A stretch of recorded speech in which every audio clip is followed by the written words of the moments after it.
As Tom Maryland said in Season 1, nothing is more dangerous than a man who knows the past. Well, after this insane Wheel of Time episode, entitled The Road to the Spear, Rand knows a lot more about the past and might just become dangerous. Let's unravel the episode to make sense of it all.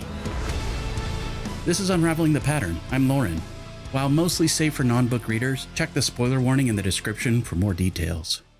To better understand this episode, I think it's helpful to remember certain aspects about Aiel culture. The Aiel are hard-headed, honor-bound people who have very strong beliefs. Aviendha told Perrin in Season 2 they live by a system called Ji Eto, which literally translates to honor and obligation. They are honor and duty-bound to a fault. We've seen how belligerent Aviendha can be. She yelled at Lan and Rand for having swords near Rhuidean, and she even got into a semi-friendly sparring match with Lan before the Wise Ones intervened and called her out for her foolishness. It turns out Aviendha was called to be a wise one, but she stubbornly fled the waste in search of the Kara Karn, rather than giving up her spears and accepting her duty and obligation to the people. Bear told her she could no longer run from what she must be, and she shared that at one point she too was a maiden of the spear who wanted to deny her duty. Do you recall when Egwene accidentally entered Bear's dream? Bear was wearing the Avendesora, or Aiel warrior uniform, as a maiden of the spear. Clearly she still dreams of being an Aiel warrior, even though she has accepted her duty to the people to serve as a wise one. We also learned that Bear can channel the One Power, which caught Moiraine and Egwene off guard. Could it be possible that Aviendha was called to be a wise one because maybe she's also a dreamwalker? Or maybe she can channel? Bear broke Aviendha's spears and sent her to Rhuidean to go through the rings, which we'll get to shortly. There's a long list of what Aiel think is honorable or dishonorable, but as Bear taught, the most Ji, or honor, is gained when an Aiel warrior touches an Aiel enemy during a fight without harming them. The one who is touched gives up their spears for a year and a day to pay their toll or obligation. They become Gaishan, essentially Aiel servants. They dress in all white. Imagine believing so strongly in honor that you would drop everything to be a servant for a year just because someone touched you during a fight. This Aiel hard-headedness is important to understand because for some, what they see in the glass columns about the truth of the Aiel past and what some might consider dishonorable oath-breaking of their ancestors is too much to bear, and many die inside the columns rather than accept the truth. As Rand walked through the glass columns, he saw the remains of those who did not accept what they saw. In the columns, Rand saw Muradin, the Shido warrior who had been sent to become their new clan chief. Muradin was so distraught by what he witnessed that he tore out his own eyes. Though Muradin had arrived days before Rand, eventually Rand passed him, as Muradin refused to walk forward to continue witnessing more of his people's history. If Muradin's visions aligned with Rand's, that means he refused to move forward somewhere between witnessing a vision about the Aiel living the way of the leaf and then breaking their oaths, and the separation of the Aiel from the Tuatha'an. Speaking of the Tuatha'an, as a reminder, the traveling people in the current age follow a pacifist ideology called the Way of the Leaf. They'd rather run from harm or allow their loved ones and themselves to be hurt or killed than do any sort of violence. The irony is that the current view of Aiel honor is completely contrary to this idea, despite the fact that at one time the Aiel followed the Way of the Leaf, which I'll discuss more as we go. Aviendha mentioned in the previous episode that one of the most dishonorable things an Aiel can do is to refuse to defend themselves in a fight. This is in part why the Aiel don't like the Tuatha'an, calling them the Lost Ones. But who was really lost? Also remember that the Tuatha'an live in wagons and travel around searching for something they call the Song, with a capital S. Keep this in mind as we continue. Another reminder, the Aiel call the waste the threefold land because they feel it has a three-part purpose. The waste is 1, a shaping stone to make them. They certainly are tough. 2, a testing ground to prove their worth. The harsh desert landscape and the trial of Rhuidean certainly test them and help them prove they're honorable. And 3, a punishment for the sin. When Perrin asked Aviendha what sin, she said nobody remembers. It was so long ago. Well, some people remember.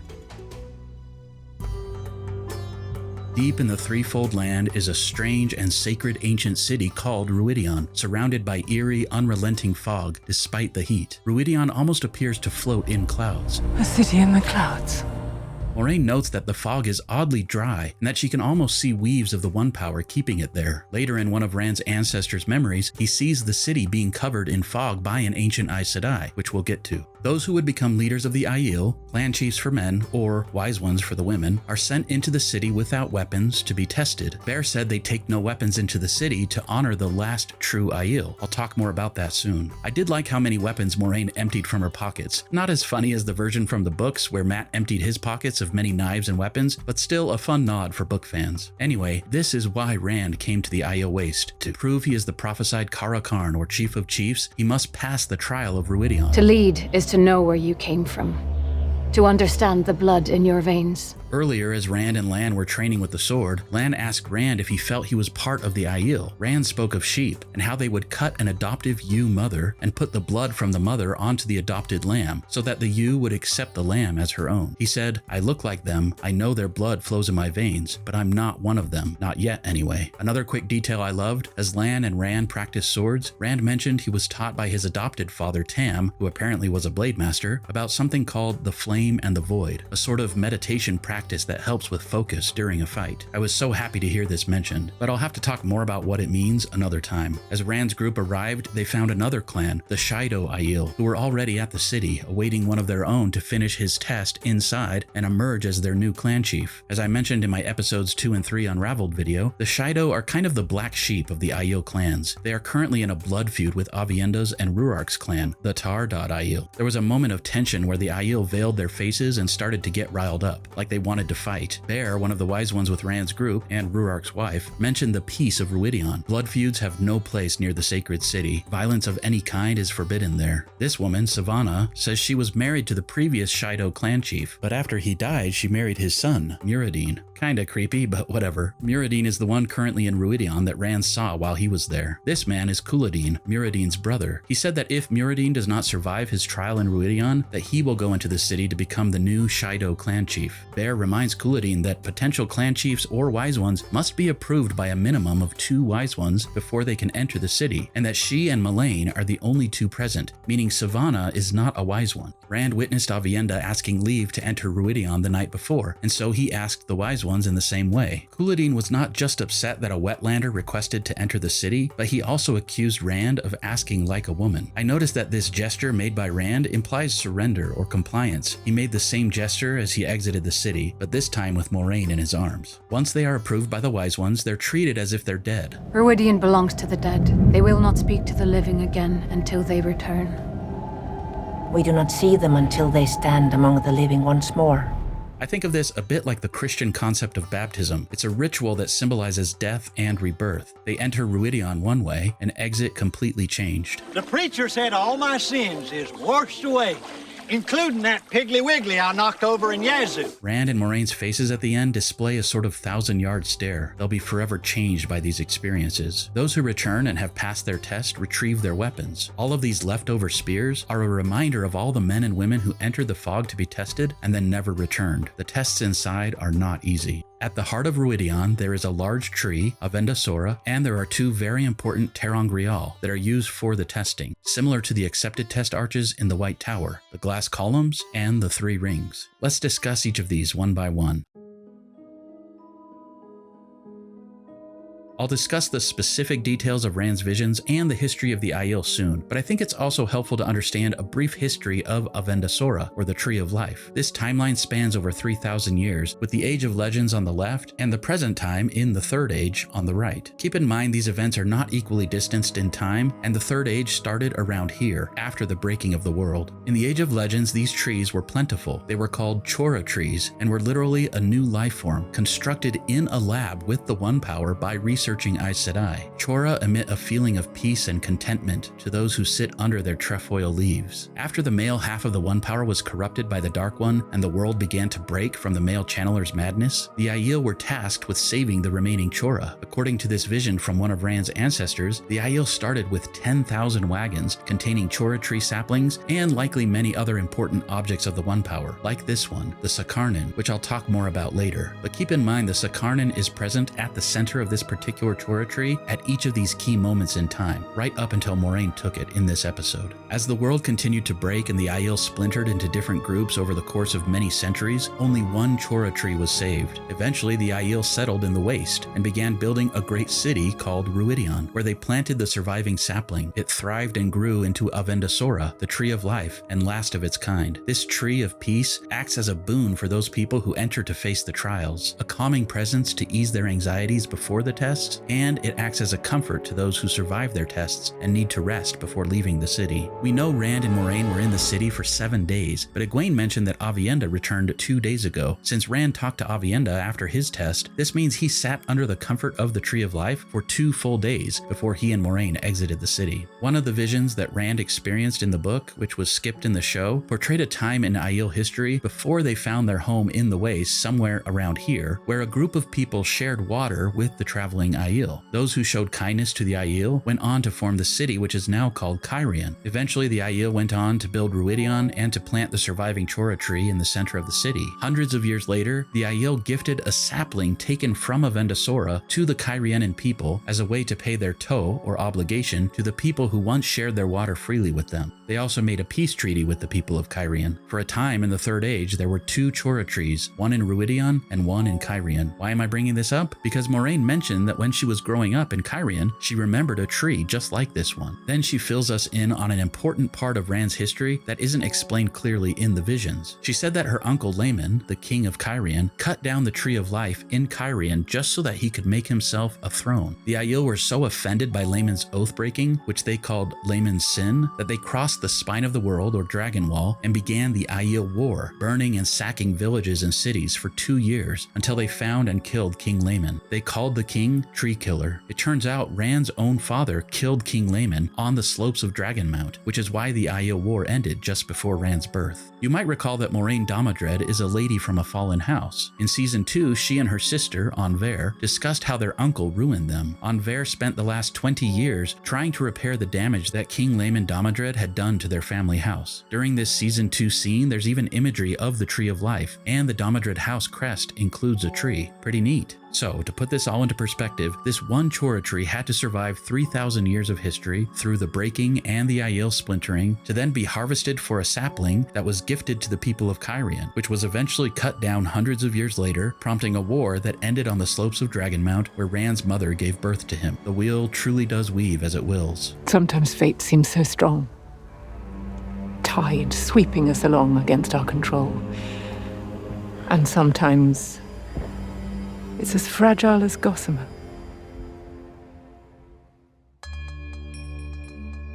Men of the Aiel who are approved by the Wise Ones to become clan chiefs go to Rhuidean without weapons, through the fog, and into a forest of glass columns, where they see the history of the Aiel through the eyes of their ancestors. Each step forward into the glass columns is a step backwards in time, meaning their first vision comes from a more recent ancestor, their last vision comes from an ancestor who lived in the Age of Legends over 3,000 years ago. Sometimes only a generation passes between visions, and sometimes many generations. Sometimes dozens of years. Sometimes hundreds. If they accept what they see inside and pass all the way through, a golden dragon tattoo appears on their left arm, as Rhuarc showed Rand. Rand also recognized this as the symbol of the people of the dragon, and Rhuarc confirmed it is a name the Aiel were once called. You may recall a prophecy from episode 1 that mentioned the people of the dragon. I talked about this extensively in my episode 1 breakdown if you'd like to learn more. Rhuarc says that the prophesied Kara Karn, also called He Who Comes with the Dawn, will be marked with 2 dragon tattoos to signal that he is the true prophesied chief of chiefs. I love the shot of the tattoos appearing on Rand's forearms after he passed the test. Also, did you notice that he arrived back at the camp from the city as the sun rose behind him, fulfilling the prophecy that he would come with the dawn? Not just the literal dawn, but the dawn of a new age for the Aiel. Let's unravel Rand's visions. This is the sequential order of his visions, or how Rand experienced them from left to right. Fun Easter egg, did you notice that the opening title sequence played in reverse? In the books, he experienced 9 visions. In the show, he experienced 6. Some elements from missing book visions were mixed into other visions or were reorganized for the show. I won't get too deep into the book version of the visions here, but I'll call out a few details as we go. I think it will be easier to tell this story chronologically, so let's reverse the order, showing his last vision first and his first vision last. These visions span over 3,000 or more years, with the Age of Legends on the left and present time on the right. Technically, the Third Age started around here. Again, keep in mind these visions are not equally distanced from each other. Sometimes hundreds of years pass between a vision, and sometimes sometimes the visions happen relatively close together in time. Though we saw Rand's face in each of these visions, Rand was experiencing actual events from his ancestors' lives. I've seen some confusion from non-book readers thinking that Rand was experiencing his own past lives. This is not the case. Reincarnation is a part of the Wheel of Time universe, but Rand's most recent past life or previous incarnation was Lews Therin Telamon, also called Lews Therin, who was the dragon during the Age of Legends over 3,000 years ago. These people from these visions were Rand's literal ancestors, not his previous incarnations. With that in mind, this first vision shows a distant ancestor named Charn during the Age of Legends, but we don't know exactly how many years or generations passed between this and the next vision. All we know is that this person, credited as Roderick, is a descendant of Charn. For you book readers, I know this is not where Roderick sits in the visions, but this is what they did for the show. It's likely that about 100 years or more passed between these two visions. In this vision, Jonai mentions his grandfather, who I'm assuming was Roderick. I've seen some trolls complaining that Roderick is portrayed as having a male partner, so how could he possibly be one of Rand's ancestors? Well, first of all, bisexual people exist, and second, gay people have children all of the time. If you're really upset by 3 seconds of two men holding hands in this episode, I've got news for you. Gay and bisexual and trans and so many lovely types of people have existed and will continue to exist. Don't let this scene stop you from enjoying the rest of this incredible episode, and consider being more open-minded about different people coexisting. That's literally a major theme of the Wheel of Time. It's a great pattern, a beautiful tapestry of all kinds of different people woven together. Okay, off my soapbox. We also see Jonai's grandson, Auden, in this vision, and again as an old man in this vision, making Jonai Luwin's great-great-grandfather. We don't know how much time passed between Luwin and Mandine, but it was likely hundreds more years, or maybe even over 1,000 years. And from Mandine to Janduin, we don't know how many generations passed either, but we do know that Janduin is Rand's literal father. Let's go forward and back, starting with Charn in the Age of Legends. In the Age of Legends, the people spoke a language that is now called the Old Tongue. The Age of Legends was not only a time of great peace, but it was one of super advanced technology and research. This giant floating sphere was a research facility called the Sharome, where scientists and Aes Sedai discovered and developed all sorts of advancements with the help of the One Power. Remember this shot of the Age of Legends from Season 1, showing flying vehicles and advanced buildings? We see more of that here. Rand's very distant ancestor, Charn, was not just Aiel, he was Daishan Aiel, which translates to those dedicated to peace. The term Aiel simply means dedicated. The Daishan Aiel followed the way of the leaf, but the world was so peaceful and innocent that it wasn't so much about non-violence, because very few people committed acts of violence back then. Instead, the way of the leaf was more about connection with the earth. The Aiel of the time could have easily used advanced technology or the help of Aes Sedai and the One Power to harvest the fields, and in the books they did. But here they're shown as humble people who enjoy getting their hands dirty to harvest food. Charn says it feels good to feel the wheat growing in his hands and to feel the soil he tilled beneath his feet. They sing a beautiful song of harvest, which is likely the very song the Tuatha'an are searching for in the present age. It's not just a song of harvest, it's a song that represents peace and a world of progress without violence. Will it ever be possible for the Tuatha'an to find their song again, or to live in a peaceful world? The Daishan Aiel made oaths dedicated to peace and to serve the Aes Sedai. Remember, Aes Sedai means servants of all, so the original Aiel were servants to the servants. Charn served Mierin Sedai, who you probably recognize as Lanfear. Her?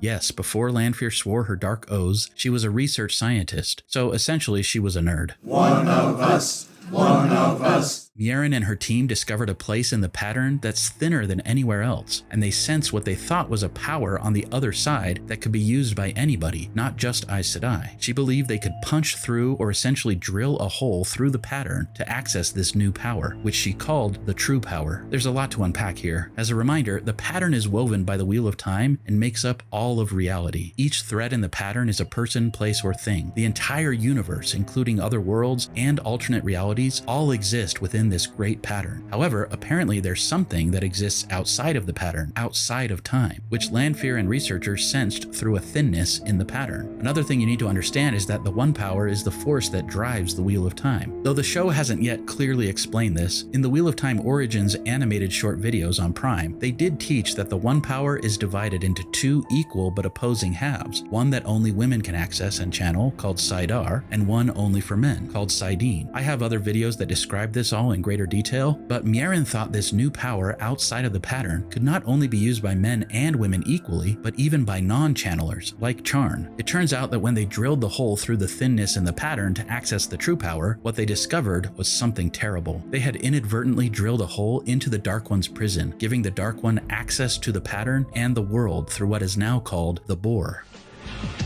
I've made a huge mistake.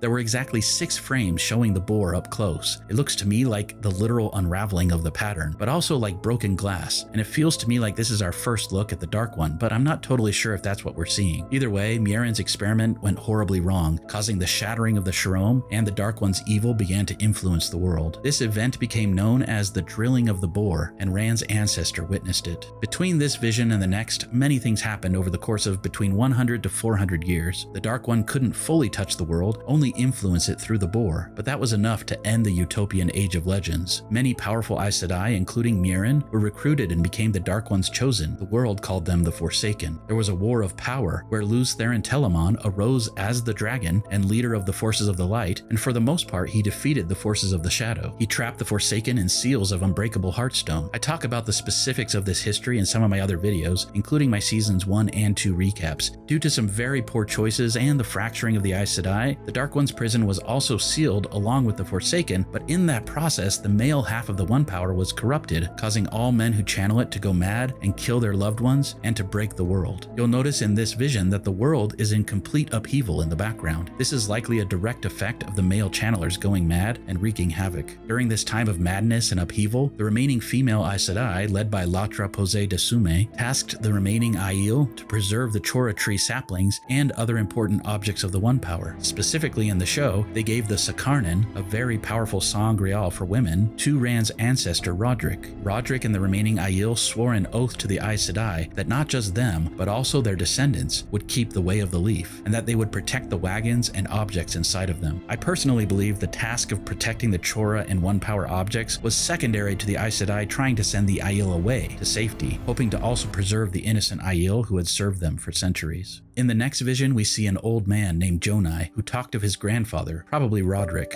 At this point, the Aiel had changed a lot, looking less like workers and more like the Tuatha or Tinkers, wearing bright colors and having less sturdy wagons made of wood. They mentioned that the last male channeler has finally been killed by the Aes Sedai, and the earth has begun to settle. But living a pacifist ideology in a world of violence is not easy. This wagon train has been burned, there are arrows sticking in the wagons, and dead bodies everywhere. The wandering Aiel are often prey for bandits, and so Jonai believes they must find a place of safety far to the east to avoid more death. He even mentions that his daughter had dreams that they would cross the spine of the world to find a place of safety in the desert where they could build their own city. But the other Aiel are tired of constantly being attacked and long to find the Song of Harvest. They abandon their oaths to watch over the items in the wagons, but they continue to follow their own version of the Way of the Leaf, and they keep moving to stay safe. This vision shows the beginning of the Tuatha and their separation from the Aiel. Jonai buries his daughter, Aden's mother, under rocks. Likely a tradition started because they had to always keep moving to stay safe, didn't have the luxury of digging graves. Did you notice in the previous episode this is how Rhuarc buried the dead Tuatha? I love the idea that he kept this tradition alive, even centuries later. At this point, only Jonai and his grandson Aden remained, but they truly lived up to the meaning of Aiel, so dedicated that even if there is only one Chora tree sapling remaining, they will literally pull the wagons by hand if needed to fulfill their oaths to the Aes Sedai, even if they don't fully remember or understand why they made those oaths in the first place. In the next vision, we meet Luin and his 2 friends, Elijah and Charlin, who look very similar to Matt and Perrin. I love this meme shared by the Dusty Will comparing these 3 to hobbits, Rando, Perringrin, and Matriarch. They do look like they've been smoking a bit of the Chora tree leaves, don't they? Luin's grandfather is Aden, the little boy from the previous vision. Apparently, Jonai and Aden managed to recruit more people to their cause and have continued to protect the remaining Chora tree sapling and the Sakarnen. Did you notice that with each new vision, the Aiel changed slightly, but Aden still has a hint of a rat tail, which was also seen in the previous visions on Jonai, Roderick, and Charn. The Aiel are still wandering along the rigid spine of the world, ever closer to the Aiel waste, but still not safe. They wear dust veils to hide their faces from the desert wind. Luin and Elijah's sisters were taken by bandits, so they run off to try and free them. Luin's friends mentioned they should cover their faces with their dust veils so they can't be identified, but Luin didn't bother. Things went horribly wrong when the sisters were too paralyzed with fear spear to move, and the bandits awoke. Lewin's friends attacked and killed first, and Lewin picked up a spear and killed an attacking bandit. Charlin, who I believe is meant to look like Perrin, was killed, reminding us of the consequences of violence. Elijah tried to pick up a sword, but Lewin reprimanded him, claiming that at least a spear can be used as a tool to put food in pots, and not just as a weapon. They returned to their camp where they explained what happened. In a devastating scene, Lewin's mother and grandfather sent them away for doing violence and for breaking the way of the leaf. This scene reminded me of those sad situations where some parents abandon their children or treat them like they're dead to them, simply because they chose a different path from the one that was taught. Truly a heartbreaking scene, and my favorite acting moment of the episode. Lewin's mother tells him to cover his face to hide it from her, and though he didn't cover it before, Lewin finally does cover his face at this point. His mother wanted him to cover his face as a symbol of shame, but he and Elijah chose to do it as a way to separate themselves from their people, claiming that from now on they would stay with the Aiel, but at a distance, veiling their faces when they commit violence to protect those who could not defend themselves. This is the beginning of the Aiel that we know and love in the present time. They still abhor the use of swords, but justify the use of spears, and they veil their faces when they kill. The next vision takes place many generations later, but between these two visions, it's important to know that the present-day Aiel, started by Lewin, separated themselves from the other Aiel in wagons, but stayed close to them and protected them. The remaining Aiel who followed the way of the leaf became known as the Gen Aiel, which means the true Aiel or true dedicated. Between these two visions, the Gen Aiel and the Aiel settled in the Waste, or what the Aiel called the Threefold Land. The Gen Aiel built Rhuidean before they all died out. Now the only Aiel who remain are the Oathbreakers who committed violence and who divided themselves into clans in the Waste. Also, there was another important vision from the books that was originally planned to shoot for the show, but it was cut for budgetary reasons. It was a vision that showed the first woman Aiel to become a Maiden of the Spear. The woman who appears in this next vision was actually originally cast to play her. In this vision, we meet Mandine and his wife Sildre. Mandine wears the same or similar jewelry as Rhuarc in the present timeline. This makes me wonder if Rhuarc is closely related to Rand, as they both are likely descended directly from Mandine. Though Rhuidean was mostly built at this point, the Aiel warriors tended to avoid the city and the Gen Aiel, but Mandine's wife is a wise one and dreamwalker who saw the future. She and other Aiel dreamwalkers told Mandine and other clan chiefs that they had to go to Rhuidean and agree to whatever the Aes Sedai there asked of them, or their names would be lost. Mandine witnessed the fog being placed over the city to preserve it. It turns out the Aes Sedai who set up the fog and the trial of Rhuidean was Latra Posé de Sume, the same Aes Sedai from the Age of Legends who argued with Luz Therin and who sent the Aiel on their impossible journey to preserve the Sakarnan and the Chora trees. It's unclear how much time has passed, but she is very old indeed. I would guess at least 1,000 years old, if not more. She tells them all of the Gen Aiel are dead now, and they must know why the Aes Sedai call them Oathbreakers. She says to truly lead the people, both clan chiefs and wise ones must know where they came from and why they don't use swords. Those who cannot learn will not live. The men are a bit confused and ask Latra if they will lead all of the Aiel. She tells them no, the one who will lead all of the Aiel will come much later. Then she quotes the famous prophecy of Rhuidean about Rand. Of the blood, but not raised by the blood, the Karakarn will come from Rhuidean at dawn and tie you with bonds you cannot break. The Karakarn will take you back and destroy you. I talked more about this prophecy in my episode 2 and 3 Unraveled video if you'd like to know more. Latra creates the glass columns using the Sakarnan, which has been preserved all of this time in the Tree of Life. Then Mandine is the first Aiel clan chief to enter the columns. I assume he made it out alive because I couldn't find his spear among the others that were left. Final vision, or rather Rand's first vision, takes place many generations later. In an epic return to the incredible scene from season 1, we get to now see a continuation of that scene from Rand's father's point of view instead of from Rand's mother. I love that Janduin used a very similar fighting style to his wife from the season 1 scene. I've seen some complaints that Janduin does not have his face veiled in this scene, and I totally get it. The unsatisfying but likely reason for this is that this is Rand's first vision, and they wanted to make it very clear for non-book readers that Yosha was playing the part of Rand's father in this scene. I wish he had veiled his face, but I'm not losing sleep over it. Something important to note here is that when Rand first asked to enter Rhuidean, he claimed his mother was Aiel, but Bear, the wise one, said, "Your father, yes, but your mother," and then she was cut off. What was she going to say? Rand's mother certainly looks like an Aiel in these scenes. If Rand's mother wasn't Aiel, what was she? Obviously I know the answer, but book readers, please don't spoil this for non-book readers. Rand's true father, Janduin, was an Aiel warrior who we learn was the one who killed King Laman, which ended the Aiel War. As he celebrated his victory on the slopes of Dragonmount, he found his wife, who had died during childbirth only moments before. He didn't know, but Tam Althor had helped Rand's mother before she died. Tam then took the baby with him to save him from dying in the snow before the other Aiel arrived. The baby was gone, and Janduin wept for what he lost. You have to remember that Rand wasn't just witnessing the memories of his ancestors, he was living them. He was in their heads. The look on his face shows that the grief his father felt has become his own grief. He felt the loss of his mother through his father, and he felt the loss of a child, him, from his father's eyes. What a wild trip that must have been. Interestingly, similar to the accepted test arches, where both Nynaeve and Egwene exited with blood on their clothing and hands, Rand also had the blood of his mother on his hands after his vision. I thought it was weirdly touching that he kept some of his own mother's blood on his hands, and I felt it was a good reminder of Rand's story about sheep and cutting the mother to put blood on the adopted lamb so she would accept it. Whether Rand was raised Aiel or not, he has their blood, and now their memories. He is just about as much Aiel as any of those who have come before. Another great detail, after Rand's final vision where he witnessed the drilling of the boar and discovery of the Dark One, he lays on the ground, exhausted and overwhelmed by everything he experienced, which it turns out took 5 days. But what I loved is the harvest song sung by the original peaceful Aiel, the people of the dragon, continued to echo for quite some time before his tattoos appeared. After Rand was branded by dragons, he leaves the columns and finds Avienda, who seems startled by him, even scared of him. Makes me wonder what she saw in her visions. She notices the dragons on his arms, and he tells her he understands more about why she didn't want him touching the sword. She sort of mockingly says, "What, you think you understand us now?" And he says something that I think is a good reminder for all of us. I understand enough to know I'll never fully understand. Rand chooses to stay behind to wait for Moiraine to finish her visions, and Avienda calls him a wetlander. He literally just proved he's the prophesied chief of chiefs, and she still calls him that. I love how Rand smiled. He's exhausted and overwhelmed by what he just witnessed, but somehow it grounds him to know that Avienda still sees him as a foolish wetlander shepherd, and not as the prophesied savior and destroyer of the world, like everyone else. In a way, it's comforting to him that she sees him this way. The Aiel don't really care that much about titles. They only know the Kara Karn and the prophecy of Rhuidean, that he will eventually destroy them. It's inevitable, whether they like it or not. Rand sits to rest under the peaceful branches of the Tree of Life, hoping that for just a moment he can forget the weight of the world that he carries on his shoulders. To quote a direct passage from the books, in a moment he would speak to the Aiel outside and become the dragon reborn again, but for now he only wanted to sit and remember a shepherd named Rand al'Thor.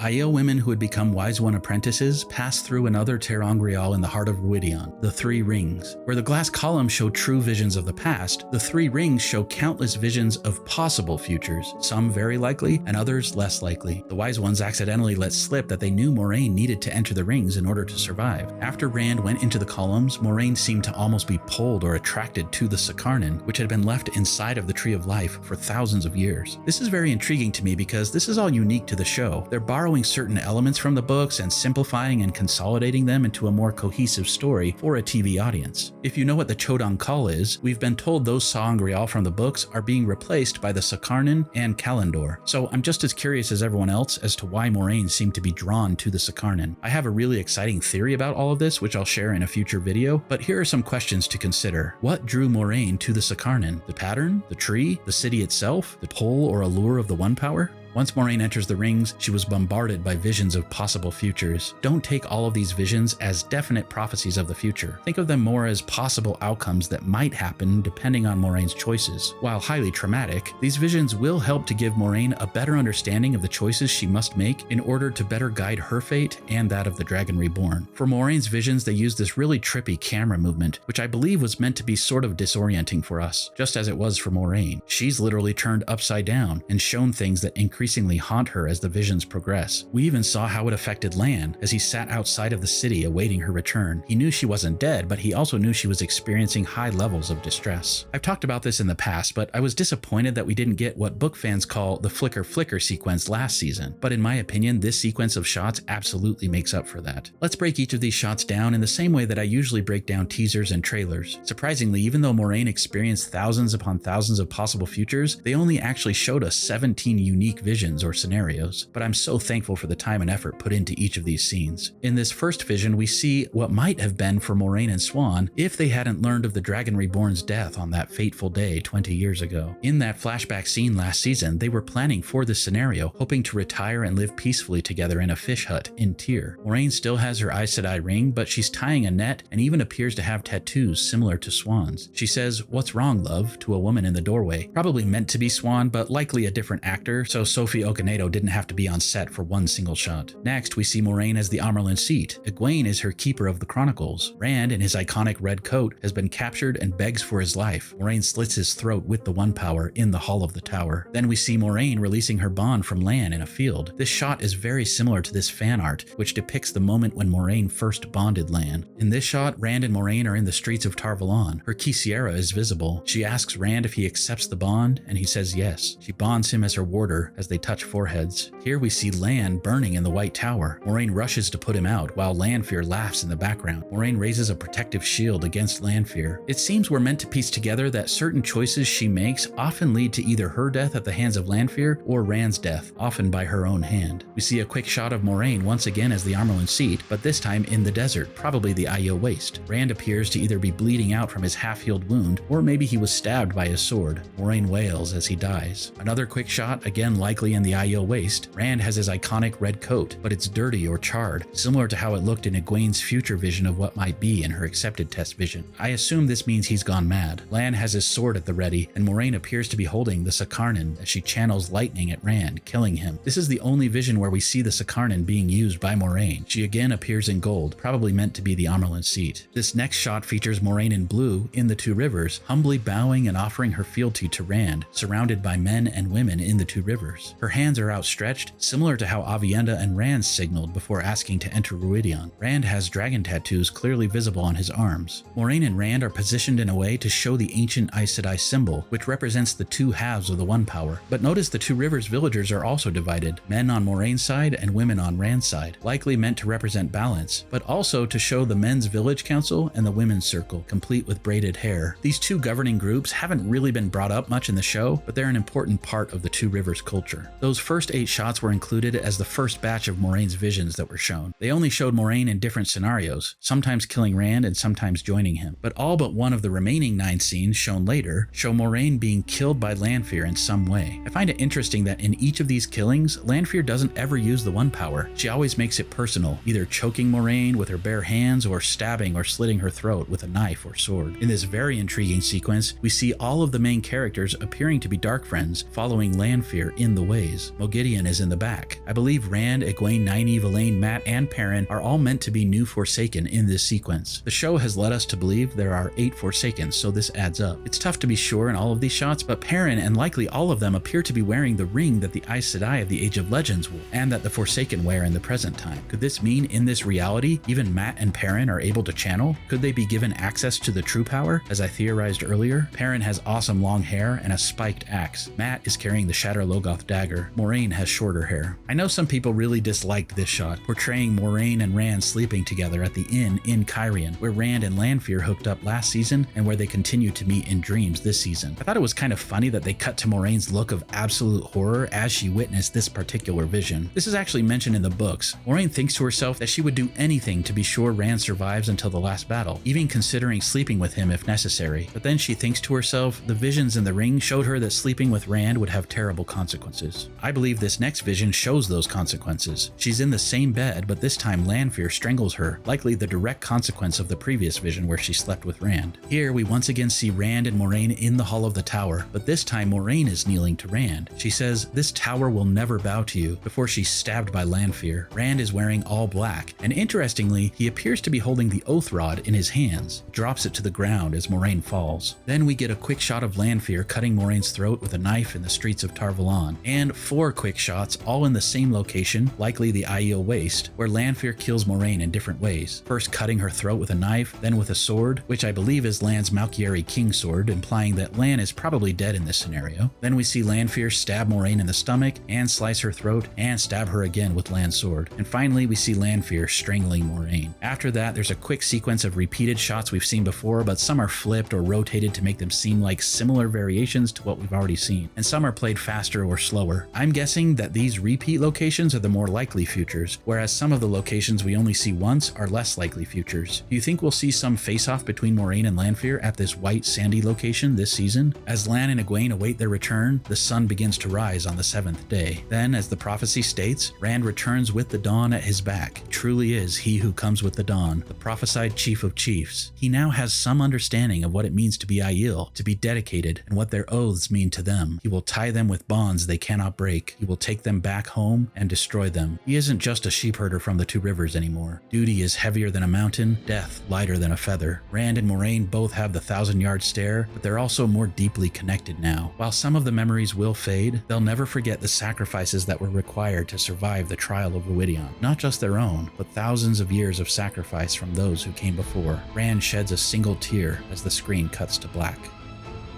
Thank you for watching. Please help me get to 50,000 subscribers by the time Season 3 ends. Also, consider supporting me on Patreon or here on YouTube. Until next time, let the dragon ride again on the winds of Prime.